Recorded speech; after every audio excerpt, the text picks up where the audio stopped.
Hello আসসালামু আলাইকুম guys, আজকে আমরা নলি পার্টি দিতে আসি।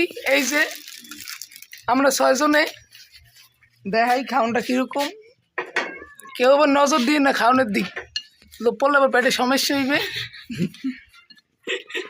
সবাই একটু হাসি দাও। এই যে দেখেন কি সুন্দর সবাই খাইতে আছে। রুটিটা ভাঙবো, রুটিটা খাইতে খুব স্বাদ হইবে। বড় প্লেট কাটটা এই যে দুলো ভাই আমাকে, এই যে দুলো ভাইয়ের প্লেটটা দেখেন। দাদু কই? এই যে আমাদের দাদু, সবাই দাদু দেখেন, দাদু কি সুন্দর করে খাইতে আছে। এই যে দাদু একটু খাও। হ্যাঁ ঠিক আছে। কেমন লাগে? কেমন কত? শার্টটা কেমন? দাদুর চুল কাটা একটু আশ্রয় লাগবে। যা খাইবি, খুব স্বাদ। দাদু খাইতে আছে।